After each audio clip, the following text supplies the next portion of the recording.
अगर आप लोगों ने इस वीडियो का पार्ट 1 नहीं देखा है तो I leave the link in the description box below, आप जाके उसको चेक कर सकते हैं। नमस्ते and welcome everybody to Momtastic life, और मैं हूं आप लोगों की होस्ट रेशमा। लास्ट वीडियो में मैंने बात की थी कि आप प्री प्राइमरी के बच्चों को पढ़ाई पे बिठा कैसे सकते हैं, वो पार्ट 1 था। In this video today which is the part 2 video of the same series, मैं डिस्कस करूंगी कुछ ऐसे टिप्स और ट्रिक्स जिनसे कि आप बच्चों का कंसंट्रेशन और फोकस बढ़ा सकते हैं। जरूर इस वीडियो को आखिरी तक देखिएगा, आई एम वेरी श्योर आप लोगों को बहुत सारी हेल्प हो जाएगी। Without further ado let's get started with the video today.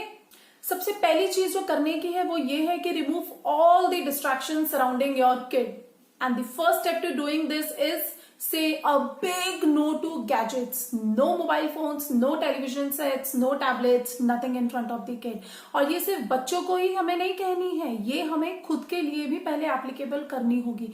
ऐसा ना हो कि बच्चा पढ़ रहा है लेकिन पेरेंट्स पूरा टाइम फोन में और गैजेट्स में अगर एंग्रोस रहेंगे तो बच्चा भी वही सीखेगा। So basically the parent has to preach what they teach. तो सबसे पहले हमें खुद को गैजेट्स को नो बोलना होगा, उसके बाद हम एक्सपेक्ट कर सकते हैं कि हमारे बच्चे भी इन सारी चीजों से दूर रह के पढ़ाई पे फोकस कर पाएंगे। कभी भी अननेसेसरी चीजें स्टडी स्पेस के आसपास मत रखिए। Always try to keep it neat and organised. करके देखिए, जरूर ये टिप आप लोगों के लिए काम आएगी। दूसरी बहुत इंपॉर्टेंट चीज करने की ये है कि listen to your kids bodily requirements. उनकी फिजिकल नीड्स को समझने की बहुत ज्यादा जरूरत है। अब इसी एक फैक्टर में 2-3 बहुत जरूरी चीजें आती हैं, जैसे पहली हो गई कि इनफ स्लीप। अगर बच्चे को सफिशिएंट स्लीप नहीं मिली है, एक 12 से 13 घंटे की स्लीप तो बच्चों को जरूरी है ही।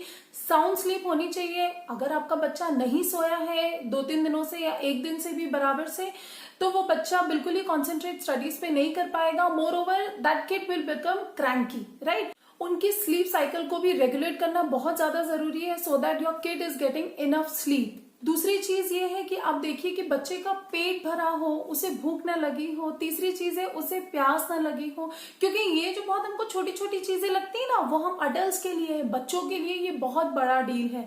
तो उनके जो ये फिजिकल नीड्स होते हैं उनकी तरफ हमें ध्यान देने की बहुत ज्यादा जरूरत है। If all these things are sorted, the kid will surely be able to focus on his or her studies. अगली अहम चीज ध्यान करने की ये है कि we have to give regular breaks or intervals to our kids while they are studying. बच्चों का टेंशन स्पैन जो होता है ना, वो सिर्फ 8 मिनट, 10 मिनट, 12 मिनट, बहुत ही कम होता है। उससे ज्यादा देर वो फोकस नहीं कर पाते।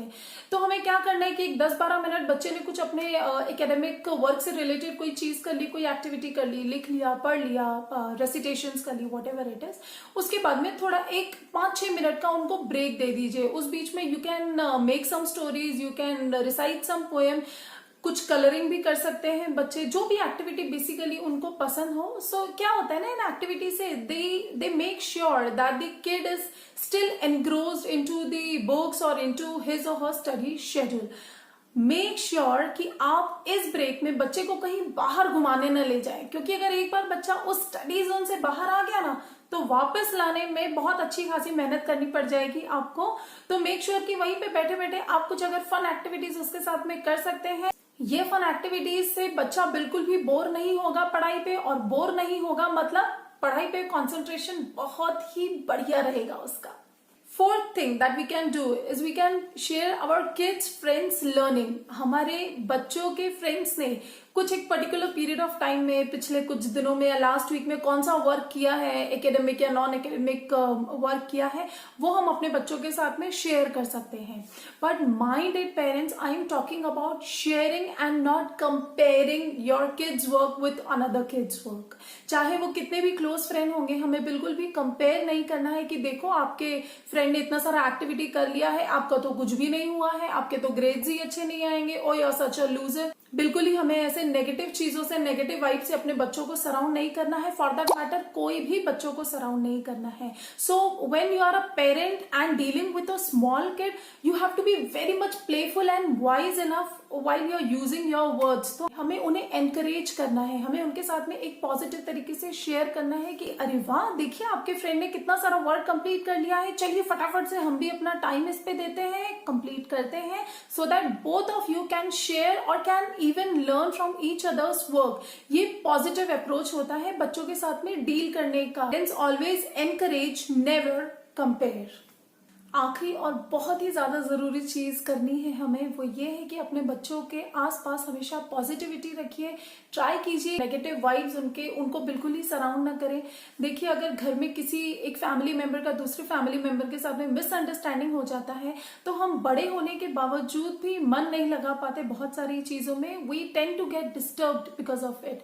तो ये सोचिए कि बच्चों का जो मन है, their minds and their hearts are very very tender. वो ये सारी सिचुएशन के साथ में ना एडजस्ट कर पाते हैं, ना ही एब्जॉर्ब कर पाते हैं। तो हमेशा उनके आसपास माहौल आप पॉजिटिव ही रखिए, पेशेंस के साथ में उनके साथ में डील कीजिए, कभी भी गिव अप मत कीजिए। That was all for today's video. Thank you so much for your time and thank you so much for watching. Do tune in to my channel for more such videos. Do like, share and subscribe.